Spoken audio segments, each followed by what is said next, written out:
Cinema express நேயர்களுக்கு வணக்கம். இன்னைக்கு என்ன படத்தோட ரிவ்யூ பார்க்க போறோம் அப்படின்னு பார்த்தீங்கன்னா, அருண் மாதேஸ்வரனோட இயக்கத்தில் லோகேஷ் கனகராஜ், வாமிகா கபி, சஞ்சனா, தலைவாசல் விஜய், கஸ்தூரி ராஜா, கிருஷ் தயால், அவினாஷ், ஜவஹர் சக்தி, சரத் ரவி என்னன்னு ஒரு பெரிய டீம் நடிச்சிருக்கிற டிசி.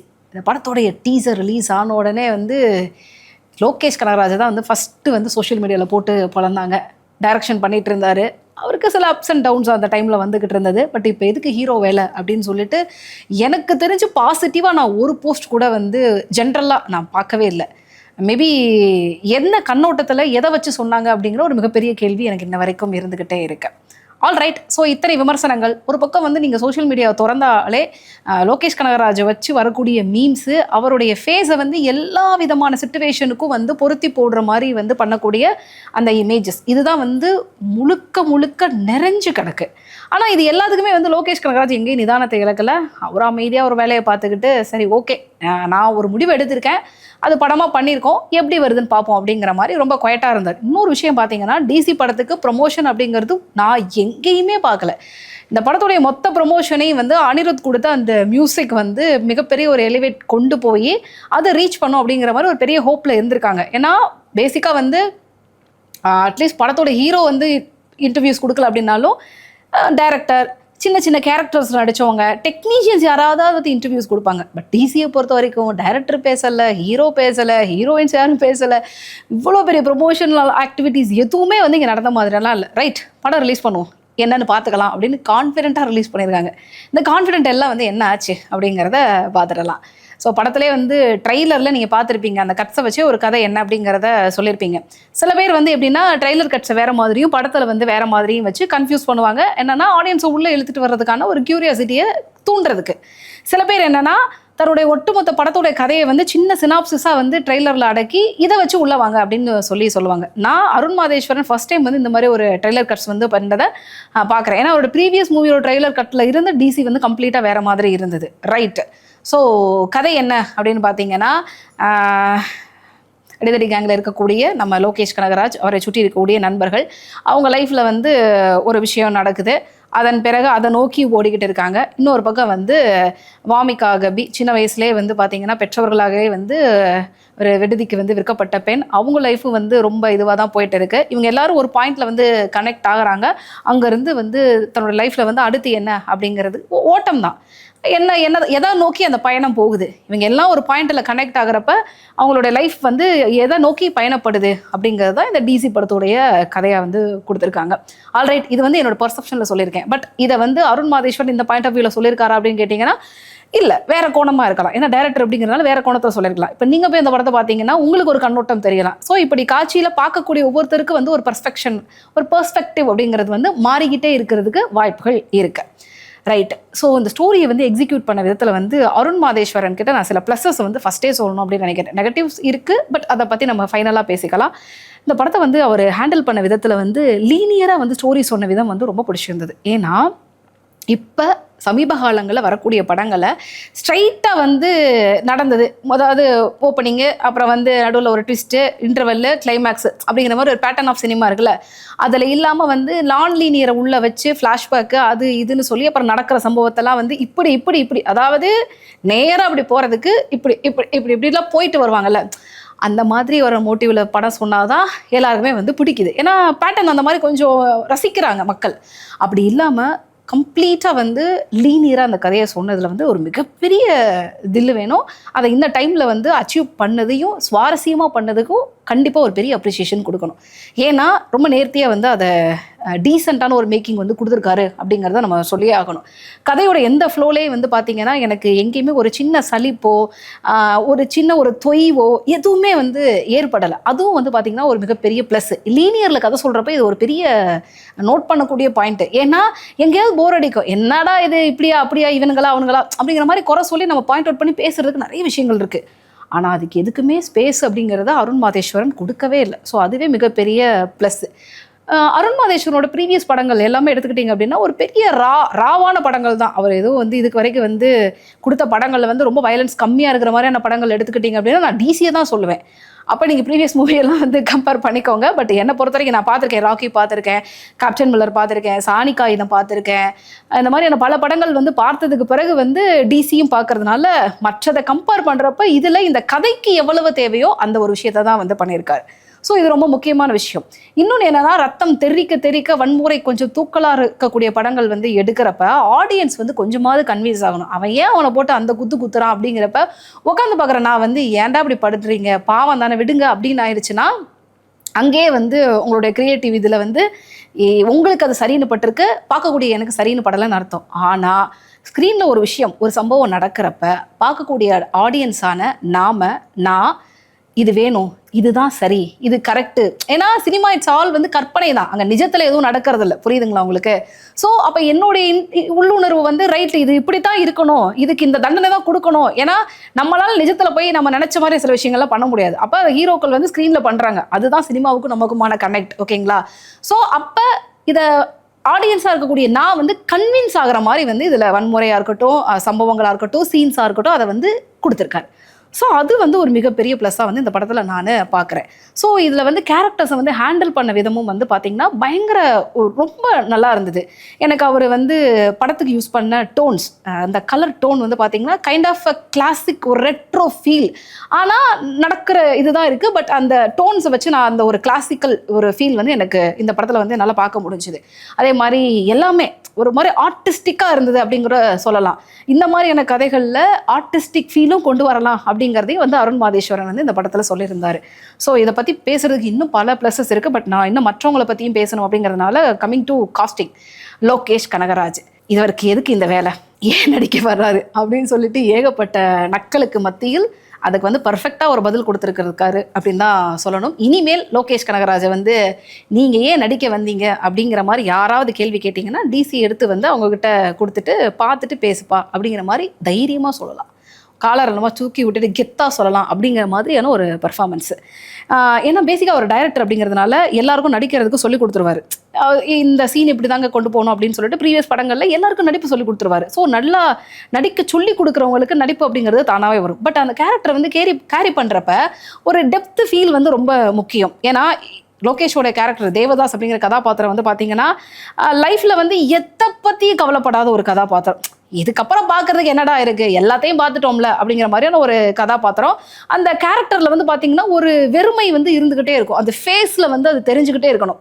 ஒரு இடத்துல கூட அந்த மீட்டர்லேருந்து லோகேஷ் வந்து வெளியில் வந்த மாதிரியே நான் பார்க்கல. படத்தோட ஸ்டார்டிங்லேருந்து எண்டு வரைக்கும் அவருடைய டெப்த்து, அந்த மீட்டர் இருக்குது பார்த்தீங்களா, அப்படியே ஸ்கேலில் வந்து அளவெடுத்து வச்ச மாதிரி இருந்தது. அப்படி ஒரு சூப்பரான எலிவேஷன்ஸ் வந்து கொடுத்தாரு. அதில் வந்து ஒவ்வொரு சீனும் எனக்கு வந்து அவர் டயலாகை வந்து கன்வே பண்ண விதமாக இருக்கட்டும், அந்த சீனை வந்து அந்த இடத்துல அவர் கன்சீவ் பண்ண விதமாக இருக்கட்டும், அஸ் ஆக்டராக இது வந்து பயங்கரமான ஒரு காம்போவை வந்து எனக்கு நான் இந்த படத்தை வந்து என்டையராக நான் பார்த்தேன். அதன் பிறகு சஞ்சனாவுடைய அந்த ஹேங் ஓவர் பாட்டுக்கு ஏற்ற மாதிரியே வந்து அவ்வளோ அழகாக இருந்தாங்க. அவங்களுடைய பார்ட் வந்து ரொம்ப சின்ன பார்ட்டாக இருந்தாலும் ஒரு பெரிய இம்பேக்டை வந்து க்ரியேட் பண்ணியிருந்தாங்க. ஸோ அந்தளவுக்கு ஒரு அழகான ஒரு இம்பேக்ட் வந்து சஞ்சனாவோட கேரக்டரில் இருந்தது. வாமிகா கபி, ஸோ எனக்கு அந்த பொண்ணை வந்து ரொம்ப பிடிக்கும். ஏன்னா அவங்களுடைய ப்ரீவியஸ் படங்கள், அவங்களோட எக்ஸ்பிரஷன்ஸ் எல்லாத்தையும் வந்து நிறையா பார்த்துருக்கிறப்ப தமிழில் வந்து ஒரு சரியான ஒரு படத்தில் வந்து அவங்களுடைய விஷயத்தை வந்து எல்லாத்தையும் வந்து பண்ணுறதுக்கான ஒரு பெரிய ஸ்பேஸ் கிடைச்ச ஒரு படமாக நான் இந்த படத்தை பார்க்குறேன்.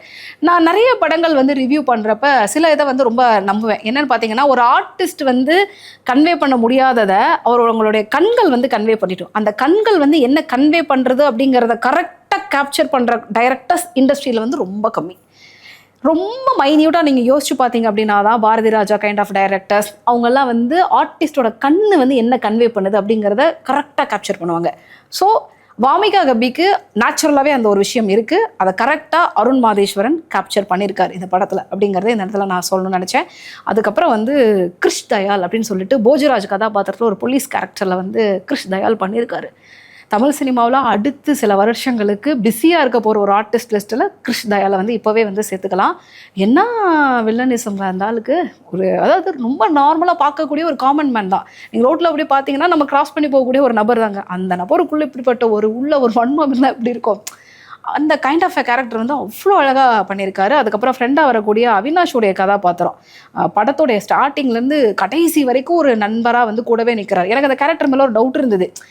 ஏதாவது நான் கூடவே இருந்து குளிப்பறிக்கக்கூடிய விஷயங்கள்ல அவரு ஏதாவது பண்ணிட்டு வரா அப்படிங்கிற மாதிரி இருந்தது. பட் அந்த டெப்த்தை வந்து மெயின்டைன் பண்ணாலும் கடைசி வரையும் கூடவே நிற்கிறாரு. ஸோ அந்த படத்திலே வந்து கேரக்டராகவும் வந்து மனசில் வந்து நிற்கிறாரு. அதன் பிறகு ஜவஹர் சக்தி, கருப்பன் கேரக்டரில் நடித்த ஜவஹர் சக்தி, அப்புறம் சுனிலாலா நடித்த சரத் ரவி, அதுக்கப்புறம் வந்து பிரணவ் தியோஃபைன் செபாஸ்டியன் ரோலில் நடித்த பையன்.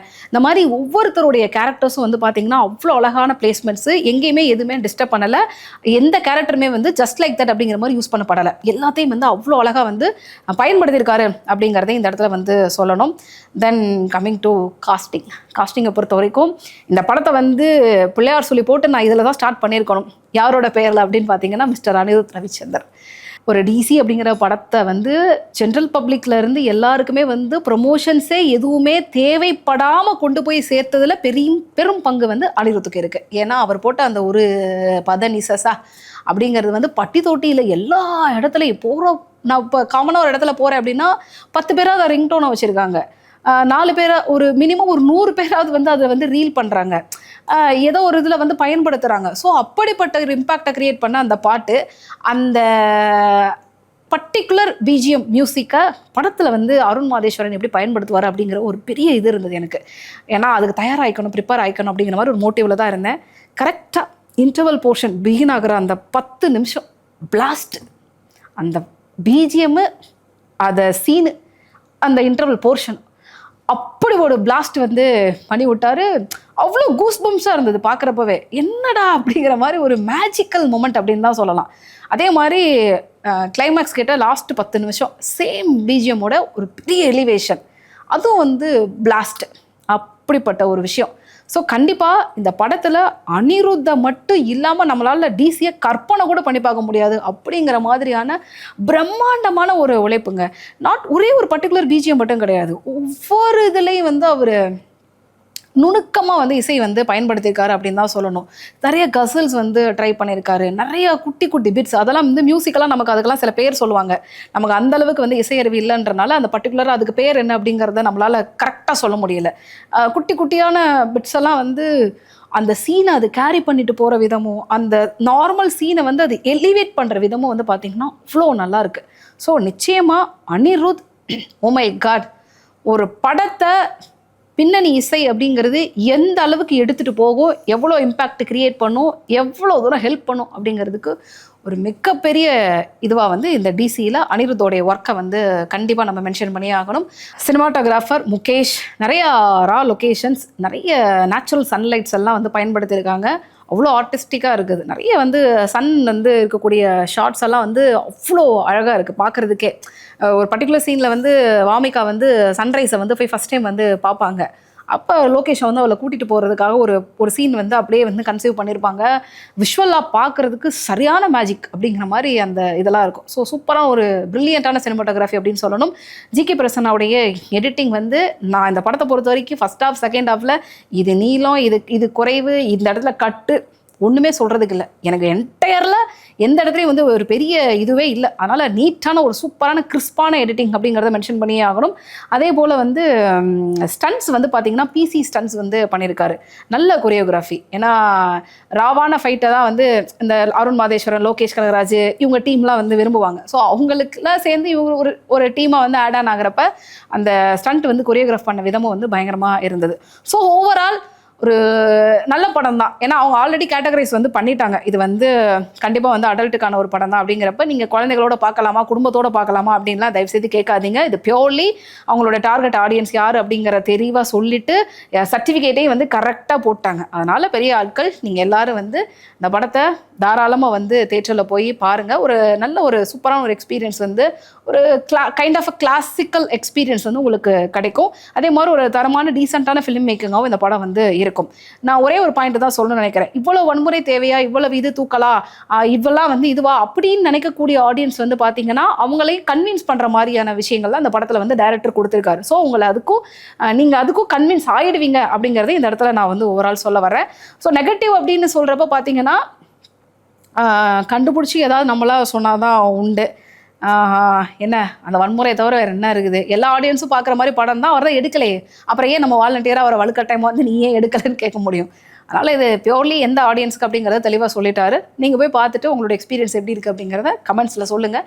என்ன மாதிரி நீங்கள் வச்சுருக்கீங்களா இல்லையா அப்படிங்கிறத நம்ம எல்லாரும் மியூச்சுவலாக தெரிஞ்சுக்கலாம். இந்த டிசி படத்துக்கு நம்மளுடைய சினிமா எக்ஸ்பிரஸ் டீம் கொடுக்கக்கூடிய ரேட்டிங் என்ன அப்படின்னு பார்த்தீங்கன்னா, மீண்டும் உங்களே சினிமா எக்ஸ்பிரஸோட மூவி ரிவ்யூவில் மீட் பண்ணுறேன். Until then bye from RJ Rohini. Bye.